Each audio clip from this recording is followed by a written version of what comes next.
এই রকম চিকেন করতে একদমই দেরি হয় না, মাত্র 10-15 মিনিটের মধ্যেই এটা হয়ে যায়।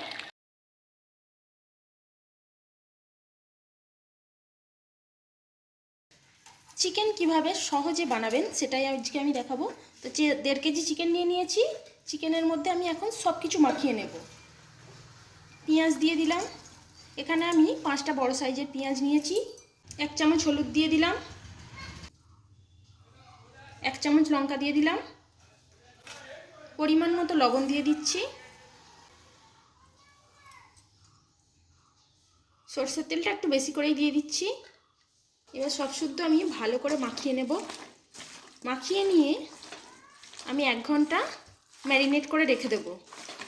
মাংসটা যত বেশি ম্যারিনেট করা থাকবে মাংসটা কিন্তু ততটাই খেতে ভালো হবে, আর মাংসটা একদম সফট হয়ে যাবে। একটা পাতিলেবু নিয়ে নিয়েছি, আর এই পাতিলেবুটার হাফ আমি রস বার করে এই মাংসে দিয়ে দেবো। আপনারা যদি চান তো টক দইও দিতে পারেন। তো লেবুটার হাফ কেটে আমি রস বার করে নিয়েছি, এই রসটা আমি দিয়ে দিচ্ছি এবারে।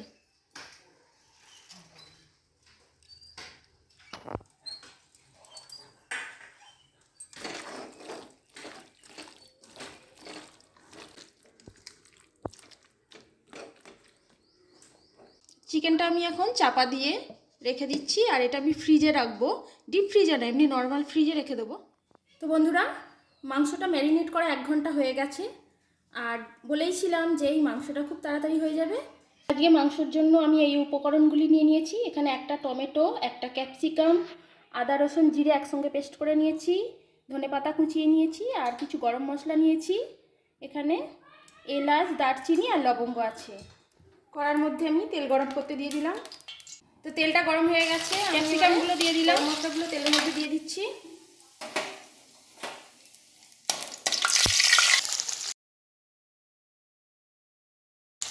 ক্যাপসিকামগুলো হালকা করে ভেজে নিলাম। এবারে আমি আদা রসুন বাটাটা দিয়ে দিচ্ছি।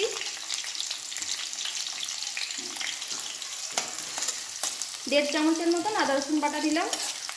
আদা রসুনটা খুব ভালো করে ভেজে নিয়েছি, আদা রসুন থেকে কাঁচা গন্ধটা চলে গেছে। এবার আমি টমেটোগুলো দিয়ে দিচ্ছি। টমেটোটাও হালকা করে ভেজে নিয়েছি, এবার আমি চিকেনটা দিয়ে দিচ্ছি।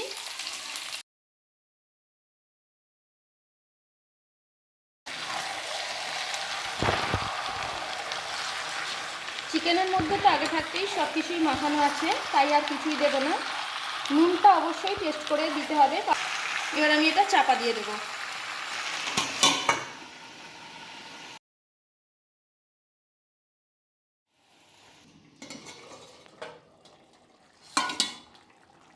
চিকেনটা থেকে অনেকটাই জল বেরিয়ে গেছে। চিকেনটা আর জল দিতে লাগবে না, চিকেনের যা জল বেরিয়েছে এতেই সেদ্ধ হয়ে যাবে। আমি এটা চাপা দিয়ে দিয়েই সেদ্ধ করে নেব। আগেও নুন দিয়েছিলাম, আর একটু অল্প করে নুন দিয়ে দিচ্ছি।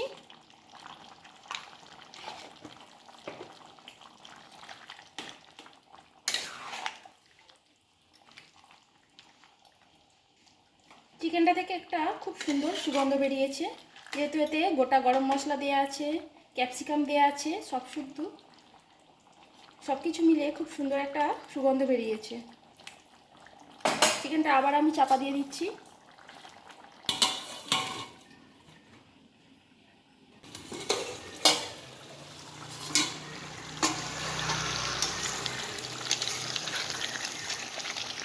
চিকেনটা একদমই রেডি হয়ে গেছে, দেখুন একদমই নরম হয়ে গেছে।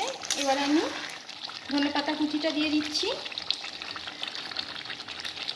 আর এই রকম চিকেন করতে একদমই দেরি হয় না, মাত্র 10-15 মিনিটের মধ্যেই এটা হয়ে যায়।